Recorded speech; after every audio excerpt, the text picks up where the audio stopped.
네, 기관의 눈으로 이어가도록 하겠습니다. 중국 시장을 둘러싼 이슈를 보다 깊이 있게 분석하고요. 정책의 의미와 함께 국내 수혜주까지 이렇게 콕콕 이렇게 집어드리는 시간입니다. 오늘 기관의 눈은 이규업 한국대성자산운용 대표와 함께 하겠습니다. 네, 안녕하십니까? 네, 안녕하십니까? 네, 어서 오세요. 네, 안녕하십니까? 네.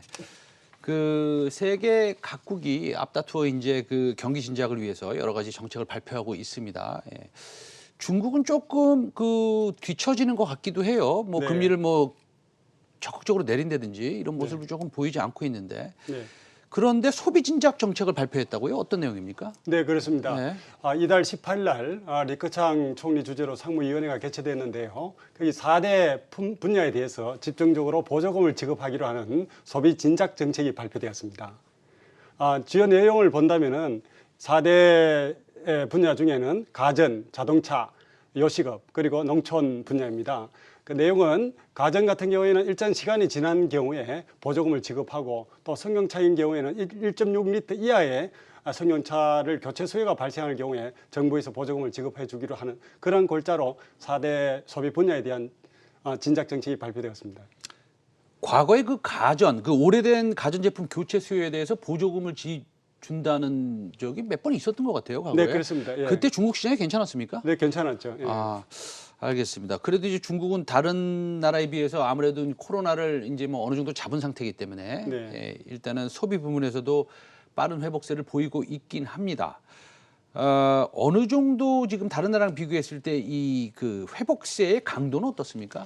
네, 수치가 정확하게 나오는데요. 9월 달 같은 경우에는 전년 동기 대비 3.3%의 소매 증가율이 일어났고요. 그리고 10월 달에도 4.3% 증가했고 11월 달까지는 아직 통계가 안 나왔습니다만은 지난달 지난달 강군제를 보면은 전체 수요의 전년 동기 대비 약 62%의 증가세를 보면은 11월 달 역시 소비 증가율이 나타나지 않겠냐 그렇게 예상하고 있습니다. 네, 역시 중국 소비 시장은 뭐 거의 문제가 없는 듯하네요. 지금까지는. 네, 예. 거의 뭐 완전하게 회복 단계에 진입한 거로 그렇게 예상됩니다. 근데 중국이 요즘 보면은 그 명품 소비가 굉장히 그 가파르다고 그러는데 그 네. 특별한 이유가 있습니까?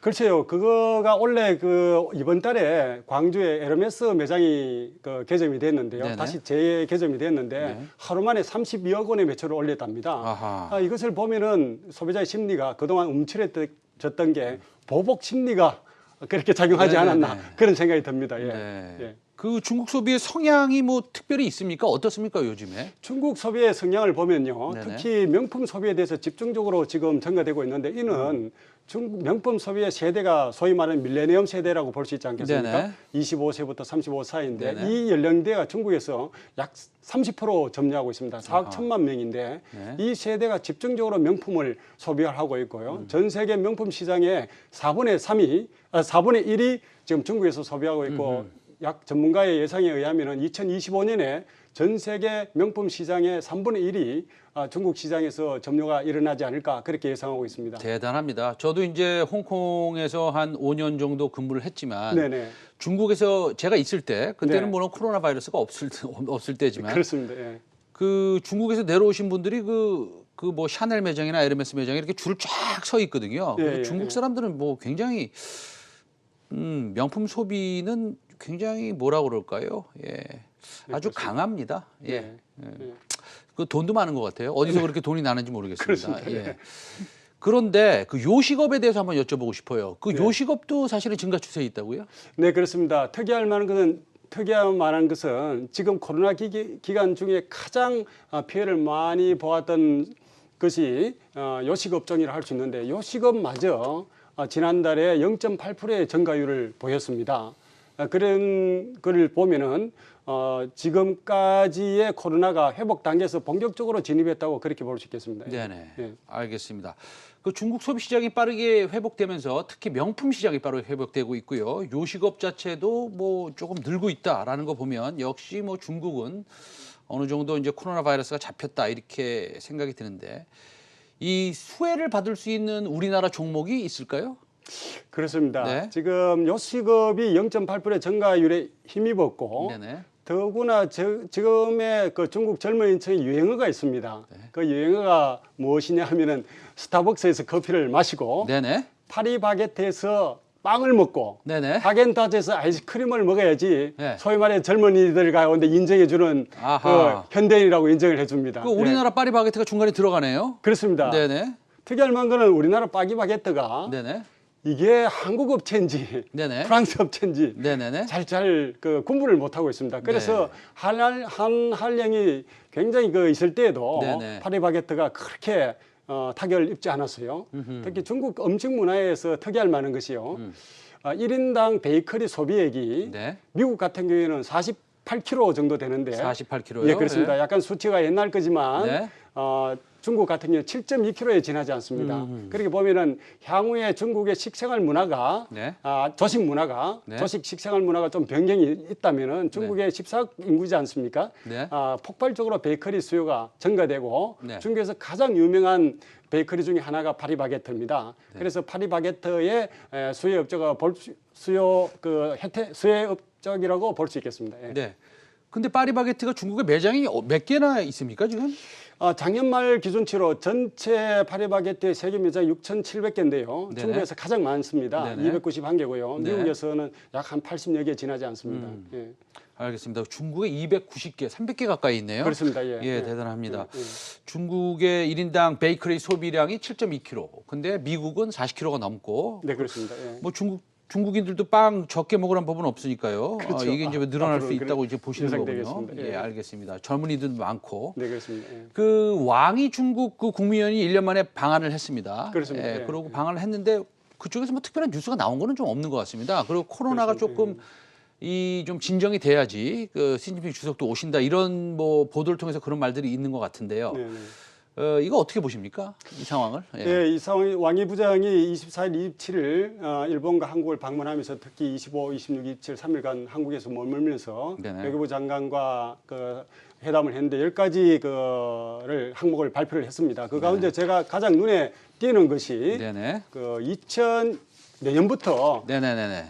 내년부터 한중 문화 교류 회의를 네네. 시작하자라고 한 것이 네. 가장 제가 눈에 띕니다. 그뭐 그래서 특별한 의미가 있나요, 거기서? 그렇습니다. 특별한 의미는 네네. 그 1992년도에 한중 간에 처음으로 수교가 일어났지 않습니까? 그렇다면은 2022년도에 한중 수교 30주년이 됩니다. 네네. 이것을 기념하기 위해서 내년부터 네. 한중 문화 교류 행사를 시작하자라고 했었는데 한중 문화 교류가 시작되면은 네네. 다시 말하면 저변에는 네네. 한할령이 네. 해제시키겠다 아하. 하는 의미가 내포되는 것 같습니다. 아하. 한할령이 그대로 있고 어떻게 한중 문화 교류가 되겠습니까? 그렇다고 보면은 10가지 항목 중에 저는 가장 눈에 돋보이는 것이 네네. 두 번째 항목인 그 내년부터 한중 문화 교류 정진의 해로 시작하자라고 한 것이 가장 저는 돋보이고 실질적인 효과가 나타나지 않겠느냐라고 생각합니다. 또한 한중 그 문화 교류를 행사함으로 인해 갖고 네네. 한할령이 해제되면은 네네. 가장 혜택을 보는 종목이 네. 면세품이라고 저는 생각합니다. 엔터테인먼트가 아니고요? 엔터테인먼트가 가장 그 볼 수 있다기보다는 왜냐하면 네네. 한란령이 해제됨으로써 네네. 한국에 올 수가 있습니다. 네네. 지금은 중국의 소위 말해서 따이공이라고 네네. 1인당 한 번에 이제 구매력이 약 네. 한 2천만 원입니다. 네네. 그래서 1년 그분들이 보통 네. 1년에 한 4번 정도 오는데 네. 한 8천만 원 구매가 되는데 만약에 한란령이 해제되고 또 코로나가 어느 정도 잠재워진다면은 중국의 명품 소비의 대부분이 한국의 면세점을 통해지지 않을까라고 생각합니다. 왜냐하면 한국의 면세점이 87%나 외국인에게 의존하고 있습니다. 네. 87% 가운데 대부분이 중국의 면세 고객이라고 생각되기 때문에 내년에 한란이 해제되고 코로나가 만약에 해제된다면은 면세 업종이 가장 혜택을 입을지 않을까 저는 개인적으로 그렇게 생각합니다. 알겠습니다. 우리가 이제 중국 시장, 중국의 소비가 진작되고 있고 소비가 지금 명품 위주로 나타나고 있고요. 우리나라에서는 또 SPC 그룹이 한 300개 이상의 매장이 있고, 그렇습니다. 예. 예. 뭐 여러 가지 말씀 잘 들었습니다. 그런데 예. 이 저번 주인가요? 보면은 칭화유니 그룹이요. 네. 그 수백억 예. 정도의 그 자금을 갚지를 못했죠. 돈을 그렇습니다. 갚지 못했고, 예, 예, 그다음에 예. 화천자동차가 이게 신용 등급이 트리플 A 아니었습니까? 네네, AA 트리플 A. 예, 트리플 A였습니다. 네. A가 3개죠. 그러니까 네, 그렇습니다. 제일 예. 좋은 등급의 채권이었는데 네네, 이것도 디폴트가 났어요. 맞습니다. 예. 그래서 저희가 중국이 무서운 거예요. 그렇습니다. 예, 트리플 A인데 디폴트가 납니다. 네네. 이게 뭐 어떤 일이 일어난 겁니까? 이제 보면은 중국 정부 입장에서는 목전의 위기는 넘겼다. 이제는 출구 전략을 하겠다 하는 신호탄이 아닐까 생각하고요. 그동안 좀 미루어져 있던 한계 기업들을 이제 서서히 대출로 연명하던 것을 자연적으로 감소시키겠다 이런 의지인 것 같아요. 지금까지는 디폴트가 나면은 대출로 대충 해서 연명을 시켰는데 이제는 더 이상 한계 기업은 이제 자연 발생적으로 죽도록 놔두겠다 이런 의도인 것 같고요. 그동안 AAA 평가 기업이 이렇게 줬던 남발했던 까닭은 누룽지 선언이 있습니다. 1990년도 때 주룽지 총리가 광저에서 주룽지 선언을 했습니다. 그것이 다시 말하면 무엇이냐 하면은 중국 정부 기업이 보증을 한 것에 대해서는 중국 중앙정부에서 보증을 한이 있더라도 디폴트 되지 않도록 하겠다. 이렇게 해서 재작년까지 네네. 2015년까지 단 한 번의 중국 지방 정부 등 중앙 정부 등 정부 기업이 디폴트 난 예가 없습니다. 예가 없는데 2년 전부터 이제 중국 정부 기업이 만약에 남발하는 경우에 있을 경우에는 중앙 정부에서도 선언을 했습니다. 정부 기업이 만약에 디폴트 나는 경우가 있더라도 중앙 정부가 더 이상 보증해주지 않겠다 이런 선언을 하고 난 뒤에 잠잠하다가 최근에 들어서 이제 중국 지방 정부입니다. 중앙 정부가 아니고요. 네. 지방 정부의 기업들이 디폴트하는 현상이 서서히 나타나기 시작했습니다. 네, 일단은 그렇게 볼수 사실은 있습니다. 중국도 이런 사실은 뭐라고 그럴까요? 뭐 자본주의에 의한 사실 우리가 구조 조정 네, 이런 그렇습니다. 것들이 일어나면 어쨌든 장기적으로는 좋은 거 아니겠습니까? 그렇습니다. 예, 네. 알겠습니다. 그리고 하나 오늘 그 중국 제조 PMI가 나왔고 서비스 네네. PMI가 나왔는데 아주 잘 네, 나왔습니다. 53%. 네, 네. 이게 이거에 대해서 어떻게 생각하십니까? 3년 만에 최고치라고 그러던데. 그 PMI 지수가 두 군데 다 동시에 발표한 지수가 PMI라면은 선행 지수이지 않겠습니까? 네네. 앞으로 내년조차도 지금 뭐 각각 연구기관마다 다 틀린데 뭐 6%에서 8%까지 성장이 이루어지겠다라는 것이 기본 입장으로서 PMI 지수가 선행 지수로 나타났다고 볼 수 있겠습니다. 예. 알겠습니다. 그 이번 주에는 뉴욕 증시에서 거래되는 그 중국 기업의 회계 감사를 강화하고요. 이를 거부하면은 이제 뉴욕 증시에서 퇴출할 수 있다라는 네네. 이런 법안이 하원에서 표결에 붙어질 예정입니다. 네네. 하원에서 통과되면 중국 기업의 상당수가 또 뭐 상장 폐지될 수 있다 이런 얘기가 있던데 뭐 그럴 수 있는 겁니까? 어떻게 보십니까? 그럴 수는 충분히 있죠. 저는 네. 그런데 그럴 수는 충분히 있겠지만 파급 효과는 뭐 그다지 크지 않다고 저는 생각합니다.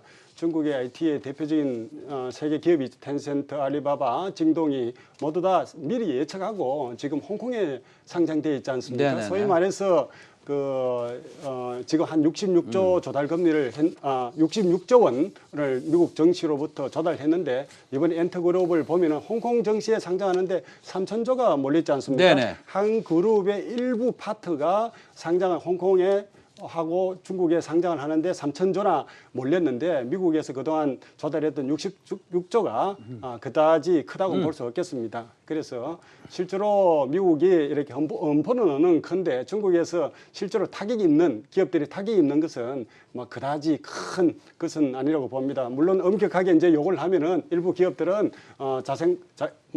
스스로 이제 상장에서 물러나거나 또 그런 예도 있겠죠. 그런 반면에 또 미국 그 투자자 역시 퇴출할 때 주가가 하락되기 때문에 그것을 또 하기 때문에 좀 피해도 보겠죠. 적당한 선에서 서로가 협의될 줄 그렇게 생각됩니다. 알겠습니다. 일단은 우리가 지금 오늘 좀 포인트로 생각하고 있는 것은 중국의 소비가 늘고 있고 그다음에 PMI 제조업 지수, 서비스 지수가 지금 3년 만에 최고치고 여러 가지 그다음에 왕이 중국 국무위원이 1년 만에 방한을 했는데 내년부터는 조금 문화 교류를 좀 하자. 네. 이런 말씀이 있으셔서 어쨌든 좀 긍정적으로 보겠습니다. 네, 그렇습니다. 네, 오늘 이규엽 한국대성 자산운용 대표와 함께했습니다. 감사합니다. 네, 감사합니다. 네.